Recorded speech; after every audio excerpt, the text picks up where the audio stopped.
She came as a baby with her parents, who were both born in Uganda, Idi Amin, and were given 10 days to evacuate the country.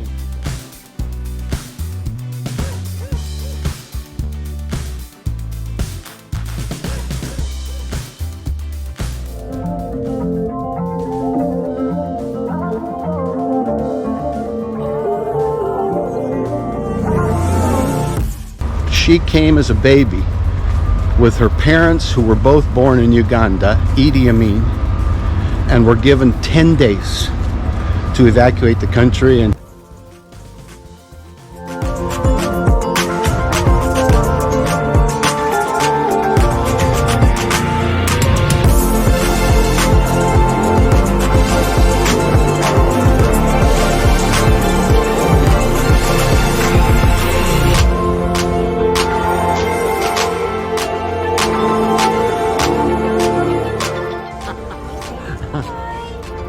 Can you say bye-bye? Can you say bye-bye?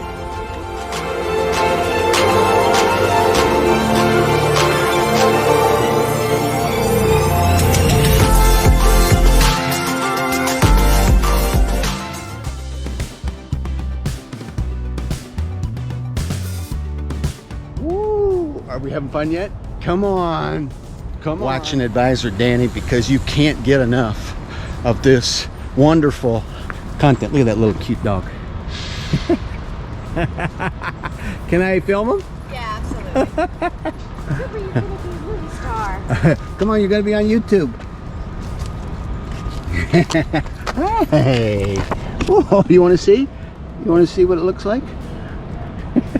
Oh, what a playful dog. How old is he? He's a little over 4 months. 4 months. And what's your name? His name is Cooper. Cooper? Far more energy than Mummy. And you got him here in Vancouver? I did, in Pitt Meadows, from a lovely breeder named Meg Shearing. Meg Shearing. Oh, wow. He's such a good temperament. Thank you for letting me film you and the dog. The channel's Advisor Danny. Advisor Danny. Absolutely. You're very nice to do this. Well, thank you for having me. Were you born here in Vancouver? I wasn't. Where were you born? I was born in Uganda. Uganda? I was in Kampala and moved to Vancouver with my parents, obviously. 1973 because of Idi Amin.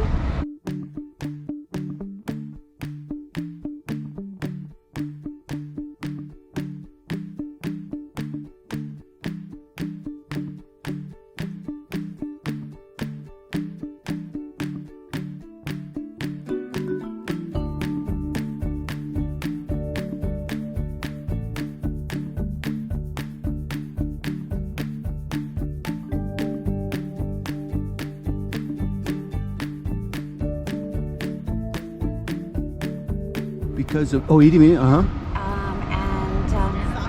called Canada home since. Uganda. Yeah. You were born in Uganda. Believe Do you it or know not. anybody else with a Uganda passport? Sorry, several people Several? actually. Yeah. There's a rather large community. Okay. Yeah. And what, your parents were first generation from there? Second. My dad was second generation, so 3 generations of the family were born in Uganda before being kicked out. Unbelievable. Yeah. And we did that on the same trip, and it was just interesting as well to see what war had done to East Africa. Mm. But again, I don't think people appreciate what democracy actually absolutely. means. Yeah. And the importance of it and how lucky we are to be able to just walk outside our doors and do whatever we want. I tell people this all the time. My father was born in Russia. Came here when he was 16, 1947, 48, something like that. He's in heaven now. But he left what many people today in the news idolize. The stories you know of Uganda are from parents. Parents, friends and And family. Yeah. they went there from Asia. Yeah, my grandfather moved from India to Uganda in 1901. Wow.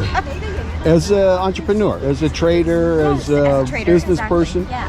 And there was opportunity there. The British were making it very lucrative. For It was a Indian young colony. men. It was a British colony. Okay. To go and set up businesses and help settle Africa. So off my grandfather went, and 3 generations later, yeah. What story do you remember them telling you about? Maybe one story about how it was before Idi Amin, and then what it was like for them before they had that 10 days to leave. They have really, I don't know if I can pick a specific moment, but all of their conversations of pre-Idi Amin, I guess I'll say, are just very sweet, of like a happy life, maybe even a little pampered, and then just trauma. Overnight, did it feel like to them? Yeah, for it them, happened like, very quickly. 10 days. Everyone had 2 suitcases that they were allowed to take, and what do you pack in 2 suitcases? After living there your entire life, families were separated because the UN was trying to move people to wherever it could.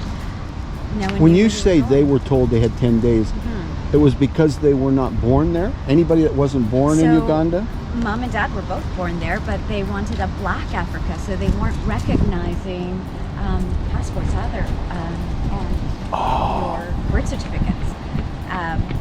My father was convinced that they have to let us back.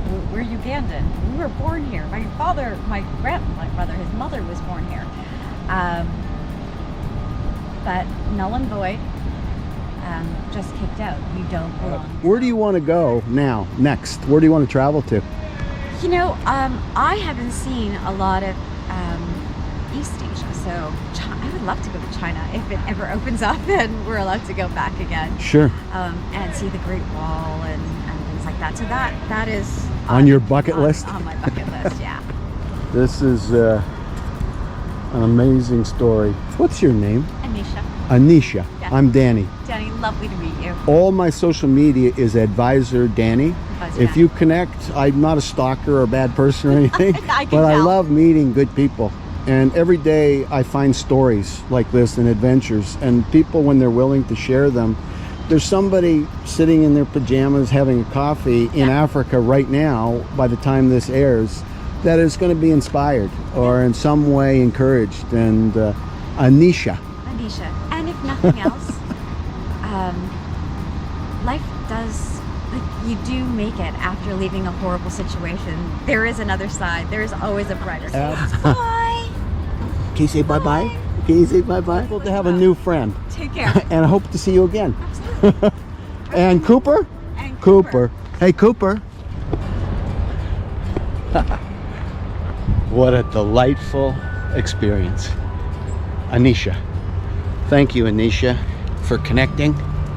Thank you for being willing to spend time with me, a stranger, and sharing your story with anyone that's going to watch from now until the end of time. As long as there's technology and data storage and YouTubes and stuff like that, there's going to be a place for these kind of films and these kind of stories. She came as a baby with her parents, who were both born in Uganda, Idi Amin, and were given 10 days to evacuate the country, and she's lived here in beautiful Vancouver all her life. Looking forward to going to China when it reopens. She's looking forward to enjoying that country and many others. Wow. What a delightful experience.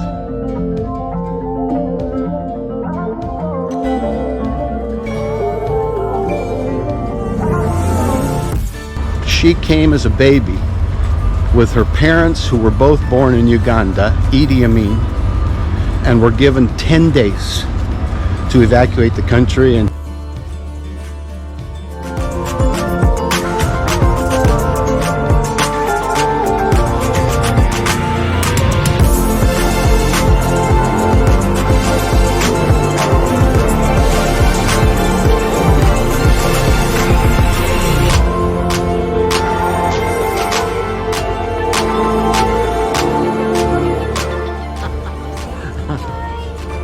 Can you say bye-bye?